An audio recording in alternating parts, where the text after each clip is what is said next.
আজ ক্লাস 10 অর্থাৎ দশম শ্রেণীর দ্বিতীয় ইউনিট টেস্টের ভূগোলের সাজেশন নিয়ে আলোচনা করব। তোমাদের অলরেডি ফার্স্ট ইউনিট টেস্ট পরীক্ষা শেষ হয়ে গেছে, এরপর তোমাদের সেকেন্ড ইউনিট টেস্ট পরীক্ষা।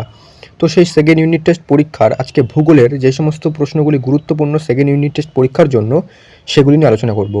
আজ মূলত তোমাদের যে ভূগোলের 5 মার্কের প্রশ্নগুলো আছে সেগুলি নিয়ে আলোচনা করে দেবো। এর পরবর্তী ভিডিওতে তোমাদের 3 মার্ক এবং 2 মার্কের কেমন ধরনের প্রশ্ন হতে পারে সেটা কিন্তু বলে দেবো। এবং এর মধ্যে থেকে তোমরা কিন্তু 90% স্কুলে কমন পাবে। 90% কেন বলছি, কারণ এই যে ইউনিট টেস্ট পরীক্ষাগুলো এগুলো কিন্তু স্কুল যে সমস্ত তোমাদের স্কুল আছে সমস্ত স্কুলই প্রশ্নপত্র তৈরি করে। সেক্ষেত্রে তোমাদের স্কুলে যা যা করানো হয়েছে সেইগুলো কিন্তু ভালো করে করতে হবে। আর যেই প্রশ্নগুলো আমি বলছি তোমাদের স্কুলে যদি এই প্রশ্নগুলো করানো হয়ে থাকে তাহলে কিন্তু এই প্রশ্নগুলোর ওপর সবচেয়ে বেশি জোর দেবে, দেখবে এখান থেকেই কমন পাবে। ক্লিয়ার? তো আজকে 5 মার্কের প্রশ্ন বলছি। তোমাদের যে ভূগোলের দ্বিতীয় ইউনিট টেস্টে যে সিলেবাসটা আছে, অর্থাৎ যেই অধ্যায়গুলো আছে সেগুলো যদি না জেনে থাকো অবশ্যই দেখে আসো। আমি সিলেবাসের কিন্তু একটা ভিডিও বানিয়ে দিয়েছি অলরেডি এর আগে, সেটা দেখে আসো। সেখান থেকে বুঝতে পারবে তোমাদের দ্বিতীয় ইউনিট টেস্টে কোন কোন অধ্যায়গুলো কোন কোন সাবজেক্টের আছে। সমস্ত সাবজেক্টের একটা ভিডিওতে বানিয়ে দিয়েছি, সেটা দেখে আসতে পারো। আর এখান থেকে যে শর্ট কোশ্চেন আছে অর্থাৎ এমসিকিউ এসিকিউ সেগুলো কিন্তু একটা ভিডিওতে আসবে, অবশ্যই সেগুলো দেখতে পারবে। তো আজকে 5 মার্কের, পরবর্তীতে তোমাদের 3 মার্ক এবং 2 মার্কের প্রশ্ন একটা ভিডিওতে এবং শর্ট কোশ্চেনগুলো কিন্তু তোমাদের দিয়ে দেবো। তো এইভাবেই কিন্তু তোমাদের দ্বিতীয় ইউনিট টেস্টের অন্যান্য সাবজেক্টের সাজেশন আসবে। তার সাথে মাধ্যমিক 2025 সালকে লক্ষ্য করে সেই মাধ্যমিক 2025 সালের ফাইনাল পরীক্ষার জন্য কিন্তু পাশাপাশি ভিডিও আসতে থাকবে। সেক্ষেত্রে তোমরা কিন্তু অবশ্যই চ্যানেলে চোখ রাখবে। তো শুরু করছি। দেখো, তোমাদের দ্বিতীয় ইউনিট টেস্টে প্রথমে যেই অধ্যায়টি আছে সেটা হচ্ছে বায়ুমণ্ডল। তো দেখো, প্রথম প্রশ্ন এখান থেকে কী করবে, বায়ুমণ্ডলে উষ্ণতার তারতম্যের কারণ আলোচনা করো। এটা কিন্তু খুব গুরুত্বপূর্ণ, বেশিরভাগ স্কুলে কিন্তু এই প্রশ্নটা দেওয়া হয়। বায়ুমণ্ডলে উষ্ণতার তারতম্যের কারণ আলোচনা করো, খুব গুরুত্বপূর্ণ। এর পাশাপাশি একটা প্রশ্ন এটাও হতে পারে, বায়ুমণ্ডলে বায়ুর চাপের তারতম্যের কারণ আলোচনা করো। প্রথম যে প্রশ্নটা বললাম ওটা সবচেয়ে বেশি গুরুত্বপূর্ণ, প্লাস তোমরা যদি অনেক স্কুলে কিন্তু এই যে বায়ুর চাপের তারতম্যের কারণ এটাও কিন্তু দেওয়া হতে পারে। সেক্ষেত্রে কিন্তু প্রথমটা ভালো করে করবে, দ্বিতীয়টাও কিন্তু করে রাখবে, কারণ অনেক স্কুলে আসতে পারে। ক্লিয়ার? তারপরে করবে বায়ুমণ্ডলের স্তরবিন্যাসটা একটু দেখে রাখবে, এটাও কিন্তু অনেক স্কুলে দেওয়া হয়। বায়ুমণ্ডলের স্তরবিন্যাস আলোচনা করো, খুব গুরুত্বপূর্ণ। পরবর্তী প্রশ্ন, ওজোন স্তর বিন্যাসের কারণ এবং ফলাফল বা প্রভাব।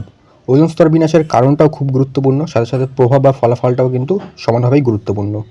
পরবর্তী প্রশ্ন এখান থেকে, নিয়ত বায়ুর উৎপত্তি এবং গতিপথ আলোচনা করো। নিয়ত বায়ুর উৎপত্তি এবং গতিপথ আলোচনা করো। একই সাথে নিয়ত বায়ু থেকে আরেকটা প্রশ্ন হতে পারে, চাপ বলয় ও নিয়ত বায়ুর সম্পর্ক আলোচনা করো। চাপ বলয় ও নিয়ত বায়ুর সম্পর্ক আলোচনা করো। বায়ুমণ্ডল থেকে লাস্ট প্রশ্ন, বিভিন্ন ধরনের বৃষ্টিপাত সম্পর্কে আলোচনা করো। বিভিন্ন ধরনের বৃষ্টিপাত সম্পর্কে আলোচনা করো। এখান থেকে কিন্তু একটা স্পেসিফিক একটা যে বৃষ্টিপাত সেটা তুলে দিয়ে তার সম্পর্কে আলোচনা করো, সেটাও দিতে পারে। সেক্ষেত্রে কিন্তু সম্পূর্ণ বৃষ্টিপাতটা ভালো করে পড়ে রাখতে হবে। বায়ুমণ্ডল কমপ্লিট। এরপর হচ্ছে বাড়িমণ্ডল। বাড়িমণ্ডল থেকে বড় প্রশ্ন মাত্র দুটো করবে। কি কি? 1 নম্বর, সমুদ্র স্রোতের কারণ ও প্রভাব আলোচনা করো এবং জোয়ার ভাটা উৎপত্তির কারণ। ঠিক আছে, জোয়ার ভাটার কারণ আর হচ্ছে সমুদ্র স্রোতের কারণ এবং প্রভাব। 5 মার্কের জন্য একটা প্রশ্ন এনাফ বাড়িমণ্ডল থেকে। পরবর্তী, ভারতের অর্থনৈতিক পরিবেশ।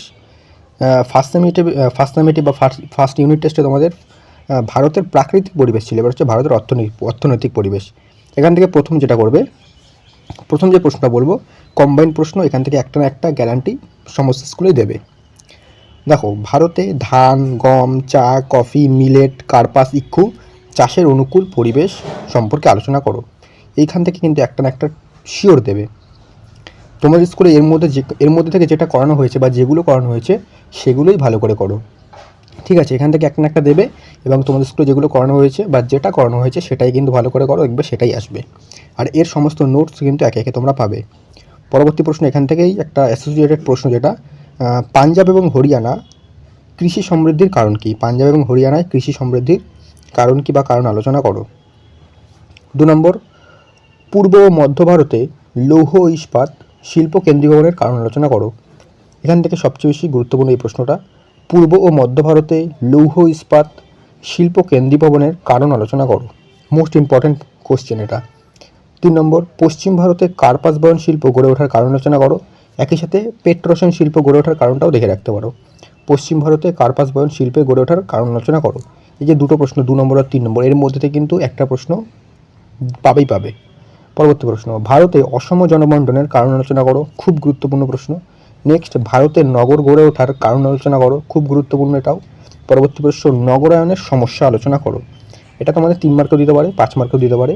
পরবর্তী এবং লাস্ট প্রশ্ন এখান থেকে যেটা করবে, পরিবহন ব্যবস্থার গুরুত্ব আলোচনা করো। তো এটা হয়ে গেল ভারতের অর্থনৈতিক পরিবেশ।